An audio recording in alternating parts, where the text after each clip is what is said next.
श्रोता बंधुओं नमस्कार। अब मैं आपको अगले भाग में लेकर चल रहा हूँ। अर्जुन ने घबरा करके विनय पूर्वक श्री कृष्ण कन्हैया से कहा, हे मोहन मुरली वाले, इसका उपाय केवल आपके पास है, क्योंकि अश्वत्थामा का छोड़ा हुआ बाण अग्नि फैला रहा है।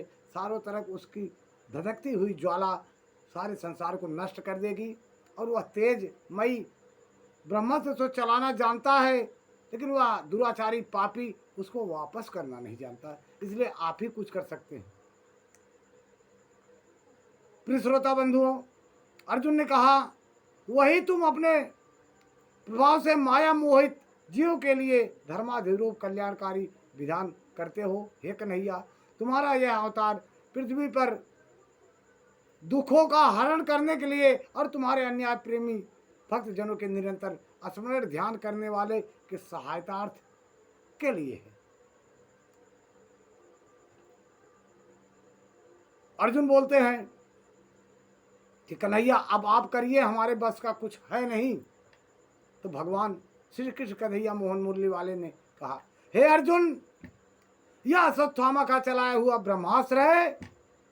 यह बात समझ लो कि प्राण संकट उपस्थित होने से उसने इसका प्रयोग तो कर दिया, परंतु वह इस अस्त्र को लौटाना नहीं जानता।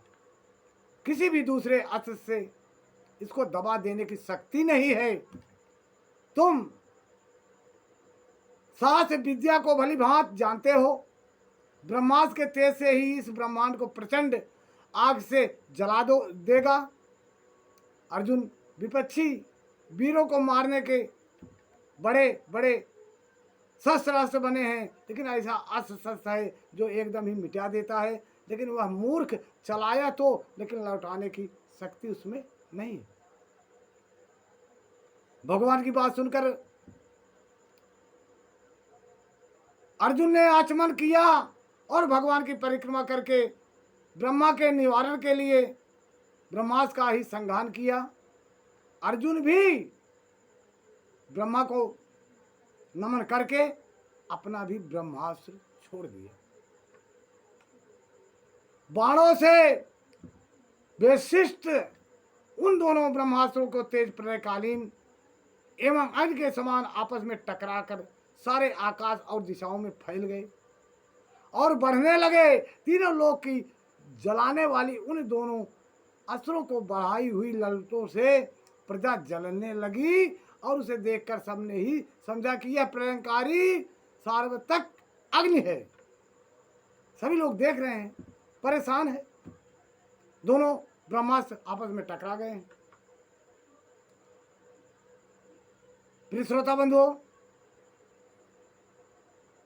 उस आग से प्रजा और लोगों का नाश होते देख भगवान की अनुमति से अर्जुन ने उन दोनों को लौटा दिया।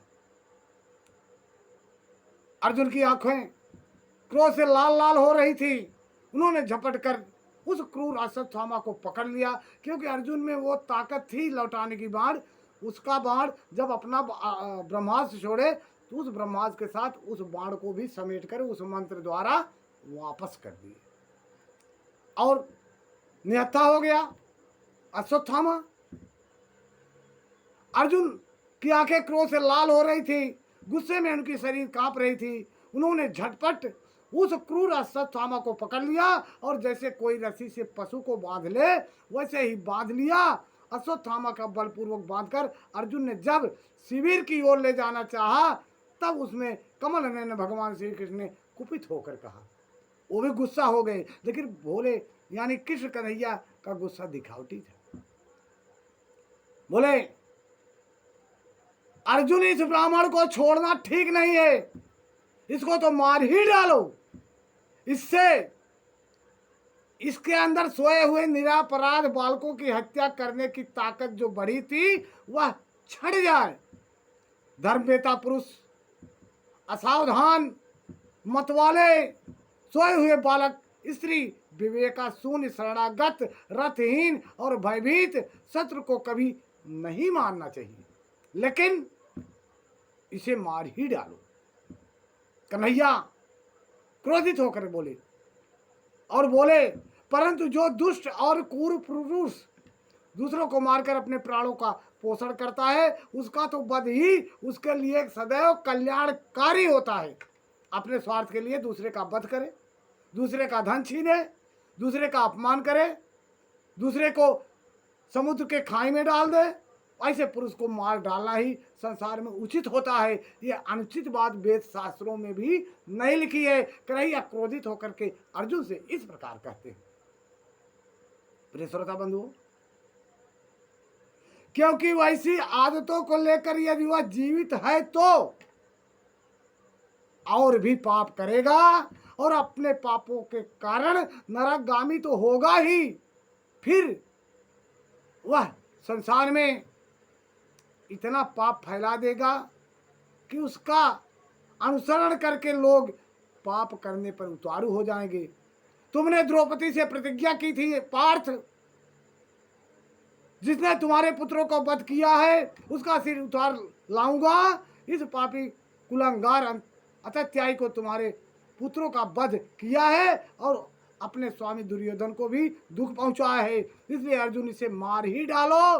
भगवान श्री कृष्ण ने अर्जुन को धर्म की परीक्षा लेने के लिए इस प्रकार प्रेरणा की। मैं आपको बताया कन्हैया क्रोधित हुए थे लेकिन मन से नहीं हुए, क्योंकि अपने भक्त यानी अर्जुन को भी परीक्षा लेने के लिए ऐसी वाणी बोल रहे थे कि देखिए अर्जुन क्या करते हैं। प्रिय श्रोता बंधु, पुत्रों की हत्या से अर्जुन भी हताहत थे, द्रौपदी को वचन भी दिए थे और कन्हैया भी उसका रहे थे, लेकिन अर्जुन संकेत मात्र से समझ गए कि कन्हैया यह नहीं कहना चाहते, इनका कहने का आशय कुछ और है। प्रिय श्रोता बंधु, अगले भाग में क्या होता है मैं अगली कथा आपको अगले भाग में सुनाऊंगा। तब तक के लिए नमस्कार, नमः शिवाय, जय श्री कृष्ण, जय शिव गुरु, जय श्रीमद् भागवत महापुराण की जय।